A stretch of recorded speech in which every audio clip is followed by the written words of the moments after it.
అన్నం తినే ప్రతి ఒక్కరికి అతి ముఖ్యమైన సమాచారం. మన దేశంలో అత్యధిక మంది రోజువారీ ఆహారం అన్నం. కొన్ని ప్రదేశాల్లో అన్నంను ఒకటే పూట తింటారు, మరికొన్ని ప్రదేశాల్లో 2 నుంచి 3 పూటలు తింటారు. తెలుగు రాష్ట్రాల్లో అయితే ఎక్కువగా తింటారు. అయితే ఇటీవల కాలంలో ఆరోగ్యశ్రీ స్పృహ పెరిగింది. దీంతో అత్యధికంగా తీసుకునే తెల్ల బియ్యంపై కూడా అవగాహన పెంచుకుంటున్నారు. ముఖ్యంగా తెల్ల బియ్యం అంటేనే బాగా పాలిష్ చేస్తారని, దాంట్లో న్యూట్రిషన్స్ తగ్గుతాయని, దాన్ని తినడం వల్ల ఎంతో నష్టమని, తెల్ల బియ్యం తినడం తగ్గించాలని ఆరోగ్య నిపుణులు చెప్తున్నారు.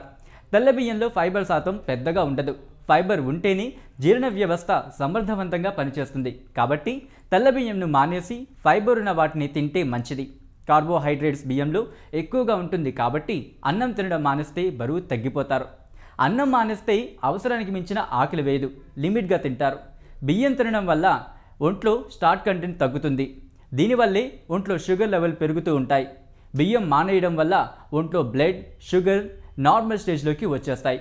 ఏ క్రీడాకారిని అడిగినా, సినిమా హీరోల్ని అడిగినా, బాడీ బిల్డర్ని ఎవరిని అడిగినా వారు ఇదే చెబుతారు. అన్నం చాలా తక్కువగా తింటామని చెబుతూ ఉంటారు. న్యూట్రియన్స్ ఉండే ఆహారం తీసుకుంటే శరీర భాగాలు బాగా పనిచేస్తాయి. మలబద్ధకం, అజీర్ణం, పొట్ట, లివర్ సమస్యలు, తక్కువ జ్ఞాపక శక్తి ఇవన్నీ దరిదాపులకు కూడా రాకుండా ఉంటాయని చెప్తూ ఉంటారు. ఇంకా మంచి ఫలితాలు కూడా కనిపిస్తుంటాయని చెప్తూ ఉంటారు. ఈ వీడియో కనుక మీకు నచ్చినట్టయితే లైక్ చేయండి, కమెంట్ చేయండి, షేర్ చేయండి. మరిన్ని అప్డేట్స్ కోసం సబ్స్క్రైబ్ చేయండి. Keep watching MSR TV. Like and subscribe Eagle Health and Beauty.